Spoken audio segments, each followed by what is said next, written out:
I got 2 Legos. Whoa, slowing rupture, trenchant recovery. Oh my god, trenchant recovery, leeching crosscut, life stealing. Boom. This. I just beat the game.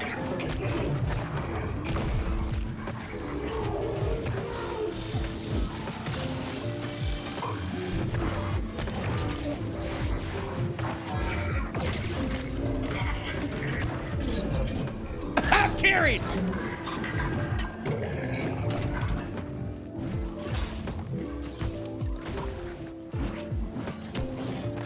We got me good. We got me good there.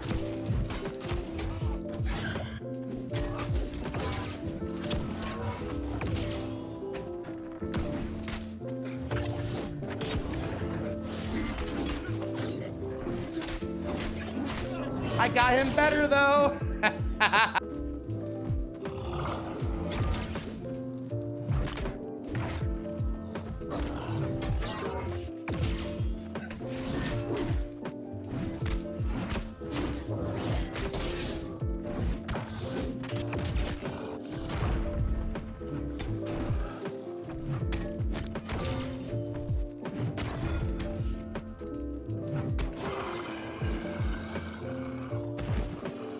What we're doing for our attributes is 310 strength, 200 con.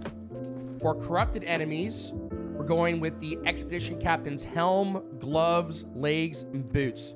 Very similar to what I have for my corruption tank build. But for the chest piece, we're using the tempestuous breastplate of the soldier. This is going to give me about 25% corruption damage resistance. We have a leeching fire ward, leeching physical ward, leeching fire ward, leeching nature ward, leeching nature ward. 5 different leeching ward gems, in addition to having trenchant recovery, leeching crosscut, life stealing, leeching gambit, and then the leeching on the smooth bone ring. So all in all, I think it's like 19% base life steal plus the life steal that you get from doing trenchant recovery and the leeching crosscut. For the necklace, we're using a nature gem with health, divine, and fortify. The fortify is going to increase our fortify buffs by 30%, which applies to like the wrecking ball, 20% fortify buff, and the fortify buffs that kick in on your defiance tree, specifically these 2 fortify buffs, roaring rupture and perfect vigilance. For the earring, we're using Doom's Chance earring, and then for the hammer, we have a trenchant recovery, keenly empowered, leeching retaliate hammer. For our detonate, we're going with the tier 2 major heart room of detonate. The reason why we go tier 2 is so we can get the movement speed buff, but none of the debuffs that the tier 3 detonate gems have. If I was going to pick a detonate gem, it would be the empowering one. But because we are using onslaught, we run the risk of having a 30% damage increase. So that's why we don't go with the tier 3 heart rune of detonate. So with all these armor pieces on, we're going to be sitting at 7% slash strike and thrust damage resistance, and 10% fire and 16% nature damage resistance. Now for fighting ancient enemies, we're going to be using a full set of Chartist gear. We're going to have a leeching fire, 3 leeching fire ward gems and 2 nature gems. The reason why we want this gem loadout is because the new ancient enemies and like Heliopolis, for example, will do a lot of burning effects, but also the archers will do nature damage. So I found that these gems gave me one of the best loadouts in terms of fighting those enemies. In total, we're going to have 5% slash strike and thrust damage resistance and 15% fire and 16% nature damage resistance. Same jewelry, the health divine fortified, smooth bone ring, and Doom's Chance earring, and of course the same weapons. For the PvP loadout, we have a heavy resilient freedom critical retribution helmet with a leechy elemental ward. For the chest piece, we have a heavy resilient freedom refreshing ward with a leeching physical ward gem. The gloves, resilient freedom refreshing ward, leeching elemental ward gem. For the pants, we're using a world boss drop in Brimestone, the regular pants. It comes with resilient shirking fort refreshing, and we're using a leeching fire ward gem. And for the boots, we have resilient freedom shirking fort with a leeching physical ward gem. Same necklace as the other setups. Health Divine Fortified with a Nature Gem. We're using the Smooth Bone Ring for the Leeching Hardy and the Keen Awareness. Doom's Chance Earring, which will give us Regenerating, Refreshing Toast, and Refreshing. And then the same weapons, a Greatsword with a Leeching Gambit gem. The reason why I want to use Leeching Gambit is because when we do our heavy attacks, we're going to be consuming stam in our onslaught stance, so it'll be maintaining Gambit. We're also going to be dodging a whole lot on our Greatsword bar, not wanting to necessarily get hit. We have Leeching Crosscut to give us an extra 72% of the damage dealt with our final hit on Crosscut back as a heal. And then we're stacking the lifestealing with this weapon and the Smooth Bone Ring Leeching to give ourselves a very nice high 15% base lifesteal on all of our attacks. And then for the hammer, we're using a Leeching Retaliate gem, which will give us 50% damage increase for 2 seconds after taking a hit, and we'll get 3% of that damage back as health. We're using Trenchant Recovery and Keenly Empowered. The third perk that I would want for this hammer would be a Sundering Shockwave perk so that we can debuff enemies with the Rend. For the abilities, for Greatsword, we're using Relentless Rush, Crosscut, Roaring Rupture. Relentless Rush, we're going to take all the way down and get the 10% empower for 10 seconds. We're also going to pick up Adaptive Rush.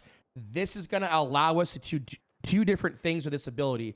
If we're in our Defiant stance by popping Roaring Rupture and we Relentless Rush into a big group of people or enemies, we'll get 15% of the damage done back as a heal. If we initiate with Crosscut and then go into Relentless Rush, we will actually root enemies for 1 second. So depending on how you want to initiate a fight, you will always apply a snare, but you can choose whether or not to put a root or a self-heal down.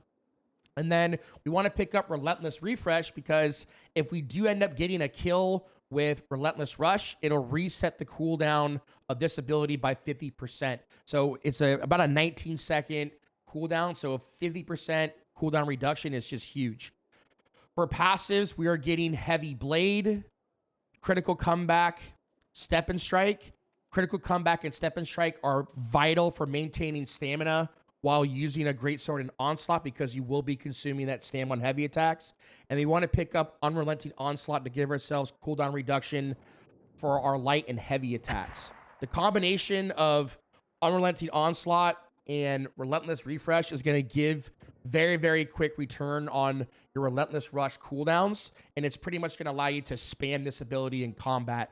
Now, if you don't want to use Heavy Blade, alternatives could be to use Giant Slayer to increase the base damage of any attack that you do to initiate.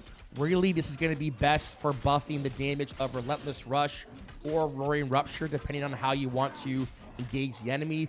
Roaring Rupture does 120% of your weapon damage, whereas Relentless Rush does 110 and then 120% weapon damage. So both abilities are going to greatly get buffed by this Giant Slayer buff if you do choose to get that.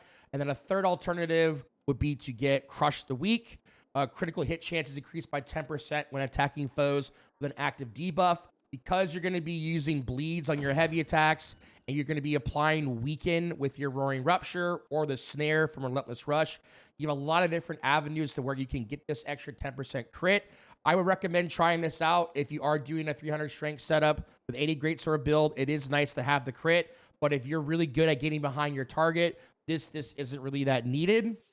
If you want to get some extra speed, you feel like you're too slow, maybe you're playing this in a heavy armor build or medium and you want to be a little bit quicker, go get Swift Onslaught. You have 2 Onslaught abilities, which are going to give you a lot of opportunities to pop up this 5-second 20% haste buff. It's just a really, really nice passive to have for some utility.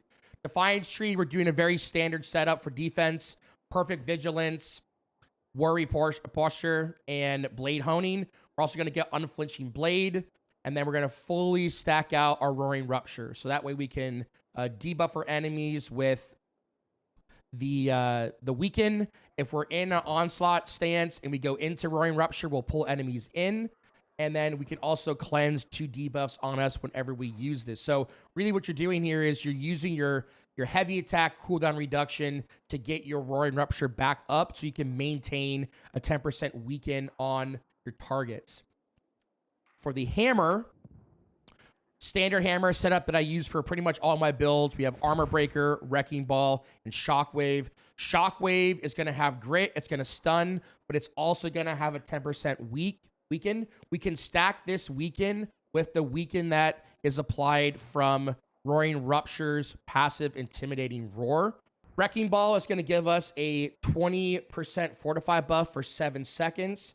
The reason why we use a Retaliate gem, the Jasper, is so that we can have 15% damage increase from when we get hit with the gem. That will also stack with the 35% damage increase whenever we take damage through the passive power through pain. The rest of these passives are just designed to buff your heavy attacks. Really, with your hammer, you can just hold your ground, swing heavy attacks, stack up a lot of fortify, and also get a lot of empower stacked up from having a keenly empowered weapon and also having this passive hammer time. You're going to get a total of 35% empower, and you're also going to get up to 32% fortify from having your Wrecking Ball buff on you while swinging a heavy attack. So that's 32%. I have 2 shirking fortification pieces, which will give you another 8% fortify. That will give me 40% fortify on my own before I receive any other fortify buffs from my teammates. The reason why we want to have exhaustive attacks, even in PvE, is that this is a 5-second debuff. It is a Warhammer debuff. When this debuff is on enemies, even if we don't have a Ren from Armor Breaker, we're going to do 15% more damage on all of those targets. We want to pick up Prevailing Spirit so that we can use Shockwave to self-heal, but really your main focus of self-regen is going to be from doing your heavy attacks. And that's the Dracula build. Hope you enjoy.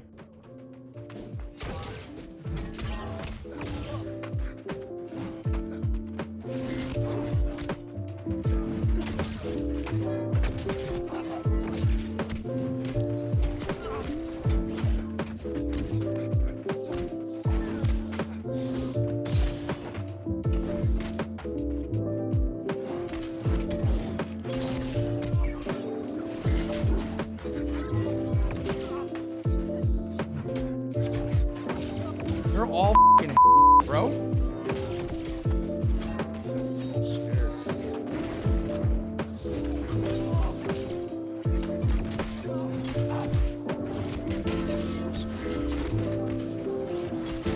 Hold on, I got him.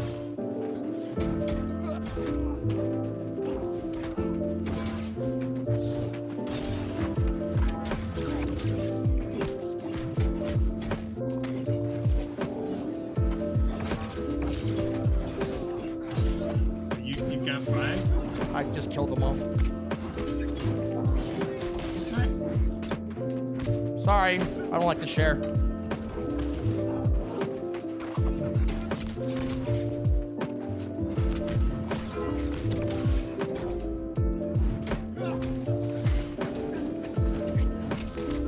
They got a healer that's just healing these 3. Yeah. If you can put pressure on that healer, just let me know. You're 400 out? Okay.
Thank you for watching my video. Please like and subscribe and follow my Twitch channel.